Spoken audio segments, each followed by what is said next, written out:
Halo teman-teman, selamat datang kembali di saluran kami. Hari ini, kita akan membahas topik yang sangat menarik dan penting dalam dunia teknologi modern, sensor. Mari kita mulai dengan memahami apa itu sensor, bagaimana sejarahnya berkembang, dan apa yang diperlukan agar sensor dapat bekerja. Apa itu sensor? Sensor adalah sebuah perangkat atau alat yang digunakan untuk mendeteksi atau mengukur perubahan dalam lingkungan fisik atau kimia, dan kemudian mengonversinya menjadi sinyal yang dapat dipahami oleh manusia atau mesin. Sensor ini memiliki berbagai macam jenis dan digunakan dalam berbagai aplikasi, mulai dari teknologi otomotif, medis, industri, hingga keperluan rumah tangga.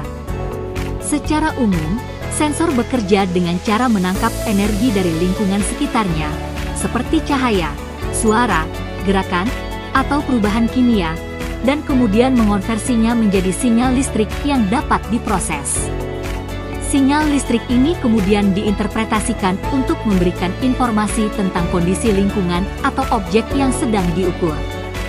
Beberapa contoh sensor termasuk sensor suhu, sensor gerak, sensor cahaya, sensor tekanan, sensor gas, sensor kelembaban, dan banyak lagi.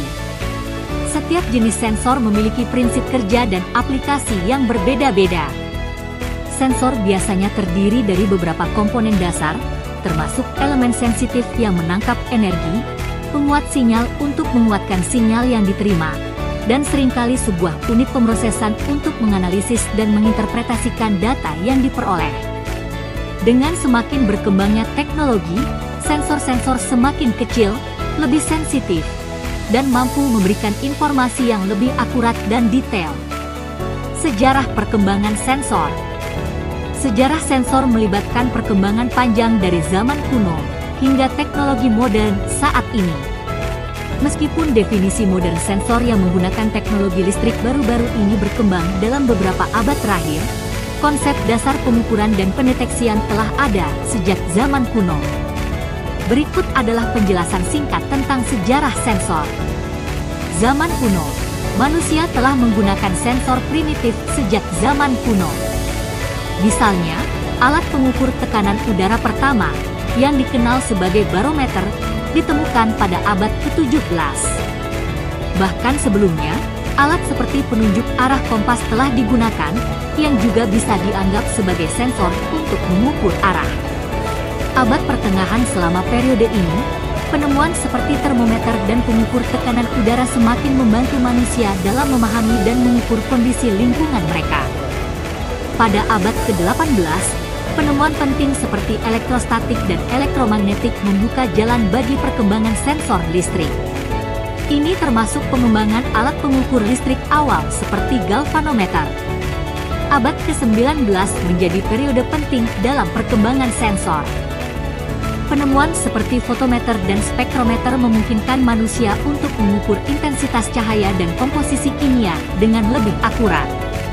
Abad ke-20 perkembangan teknologi elektronika memberikan dorongan besar bagi sensor modern.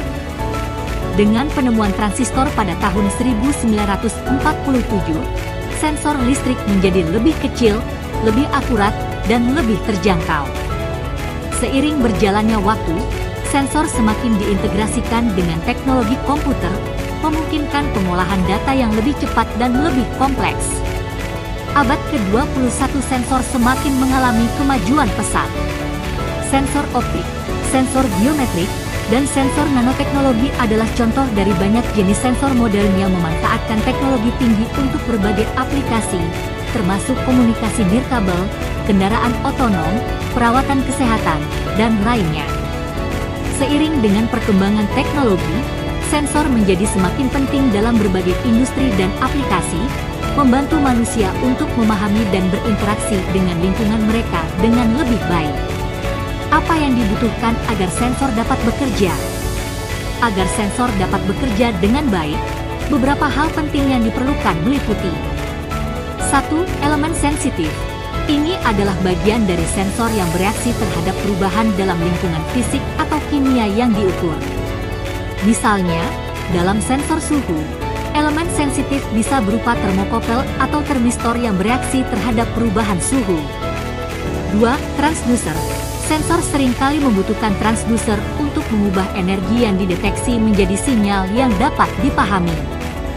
Transducer ini bisa berupa elemen elektronik seperti resistor, kapasitor, atau bahkan piranti lunak dalam sensor digital. 3. Penguat sinyal. Sinyal yang dihasilkan oleh elemen sensitif mungkin terlalu lemah untuk diproses atau diinterpretasikan. Oleh karena itu, seringkali diperlukan penguat sinyal untuk memperkuat sinyal menjadi tingkat yang lebih mudah diolah. 4. Unit pemrosesan. Dalam sensor modern, terutama sensor yang terhubung ke sistem digital, unit pemrosesan diperlukan untuk menganalisis dan mengolah data yang diterima dari sensor. Ini bisa berupa mikrokontroler, FPGA, Field Programmable Gate Array, atau prosesor khusus sensor. 5. Sumber daya. Sebagian besar sensor memerlukan sumber daya untuk beroperasi. Ini bisa berupa baterai, sumber daya listrik eksternal, atau energi lingkungan seperti energi surya atau getaran mekanis, misalnya dalam sensor getaran. 6. Kalibrasi dan pemeliharaan. Sensor perlu dikalibrasi secara teratur untuk memastikan akurasi pengukuran. Pemeliharaan yang tepat juga diperlukan agar sensor tetap berfungsi dengan baik dan memiliki umur pakai yang panjang. 7. Antarmuka. Dalam beberapa kasus, sensor perlu memiliki antarmuka untuk berkomunikasi dengan perangkat atau sistem lainnya. Ini bisa berupa antarmuka kabel seperti USB atau antarmuka nirkabel seperti Bluetooth atau Wi-Fi. Dengan semua komponen ini bekerja bersama-sama, sensor dapat mendeteksi, mengukur, dan memberikan informasi yang berharga tentang lingkungan fisik atau kimia di sekitarnya. Kelebihan sensor. 1. Pemantauan otomatis. Sensor memungkinkan pemantauan otomatis dari lingkungan fisik atau kimia tanpa perlu keterlibatan manusia secara langsung. Hal ini dapat meningkatkan efisiensi dan memungkinkan deteksi dini terhadap perubahan yang mungkin terjadi. 2. Akurasi. Sensor modern biasanya sangat akurat dalam mengukur parameter yang diukur, seperti suhu, tekanan, cahaya, atau kelembaban. Hal ini memungkinkan pengambilan keputusan yang lebih tepat dan akurat. 3. Pemakaian energi yang efisien. Banyak sensor dirancang untuk menggunakan energi secara efisien, baik dengan menggunakan sumber daya yang kecil atau dengan beroperasi dalam mode hemat daya.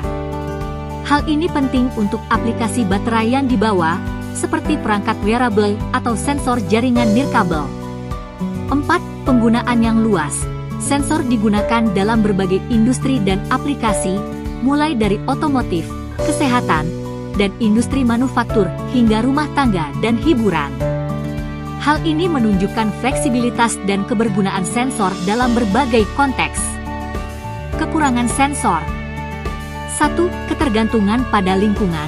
Kinerja sensor dapat dipengaruhi oleh kondisi lingkungan tertentu, seperti suhu ekstrim, kelembaban tinggi, atau paparan bahan kimia tertentu. Hal ini dapat membatasi penggunaan sensor dalam beberapa situasi. 2. Perawatan dan kalibrasi. Beberapa sensor memerlukan perawatan dan kalibrasi secara teratur untuk menjaga akurasi dan kinerja yang baik.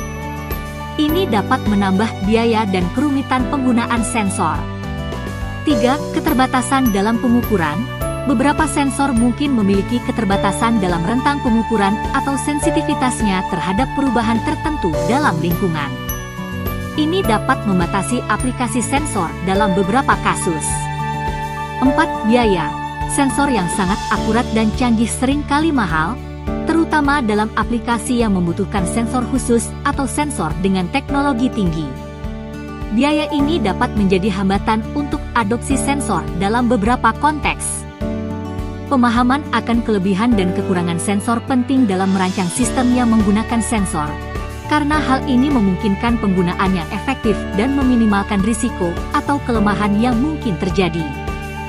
Jadi, itulah sekilas tentang sensor, dari definisi dasarnya hingga sejarah perkembangannya, dan apa yang diperlukan agar sensor dapat bekerja dengan baik. Semoga video ini memberikan pemahaman yang lebih baik tentang teknologi yang sangat penting ini. Jangan lupa untuk like, komen, dan subscribe channel kami untuk video-video menarik lainnya tentang teknologi dan inovasi. Terima kasih telah menonton. Sampai jumpa di video berikutnya.